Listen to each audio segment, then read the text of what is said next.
Ang mensahe ng tulang ito ay para sa mga taong nakakaramdam ng matinding pagod, sakit at kawalan ng halaga. Sa mga sugatang puso na patuloy na lumalaban, kahit na pakiramdam nila ay hindi sila sapat. Ito ay isang paalala na hindi sila nag-iisa, na may isang taong handang umalalay, umunawa, at magmahal sa kanila kahit sa kanilang pinakamahina at pinakabasag na anyo. Para ito sa mga taong patuloy na nagtatago sa anino ng nakaraan, natatakot humakbang at pakiramdam ay hindi na nila kayang buuin muli ang kanilang sarili. Ipinapakita ng tula na mayroong pagmamahal at pagtanggap na hindi nagtatangi. Isang yakap na hindi lamang sa katawan kundi pati sa kaluluwa. Isang yakap na nagsasabing, sapat ka, mahalaga ka, hindi mo kailangang mag-isa. Ito ay isang mensahe ng pag-asa at pagmamahal.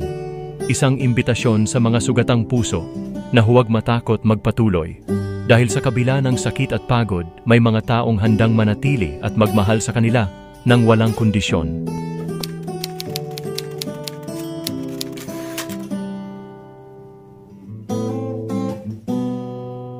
Maaari ba kitang yakapin, hindi lang sa mga braso, kundi pati na rin sa puso't isipan, sa mga sugat na hindi nakikita, sa mga peklat na tinakpan ng mga ngiting pilit, sa mga luha na matagal nang piniling itago. Sabihin mo, hanggang kailan ka magtatago sa anino ng kahapon? Hanggang kailan ka maglalakad ng may gapos, ang kaluluwang napagod kakahanap ng tahanan? Ngunit narito ako. Handang damayan ang iyong mga basag na bahagi, handang pagtagni-tagniin ang mga pirasong iniwang sirang-sira, handang paghilumin ang mga sugat na sinigawan ng mundo na ikaw ay hindi sapat. Ngunit sapat ka, mahalaga ka.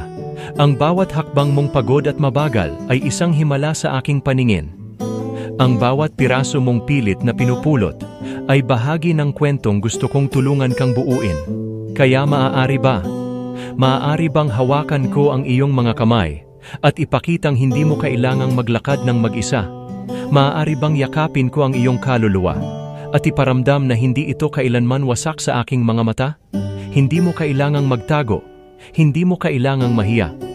Dahil sa mundong mapanghusga, hahanap tayo ng katahimikan sa mga bulong ng pag-ibig. Sa mundong puno ng ingay, tayo ang magiging musika ng pag-asa. Maaari ba? Maaari bang hayaan mong sumama ako? Hindi para husgahan, kundi para umalalay. Hindi para husgahan, kundi para maghintay. Hanggang handa ka nang maghilom, hanggang kaya mo nang bumangon. At kung dumapa kang muli, nandito lang ako. Yayakapin ka, kahit basag, kahit wasak. Dahil sa aking mga mata, hindi ka kailanman naging hindi sapat.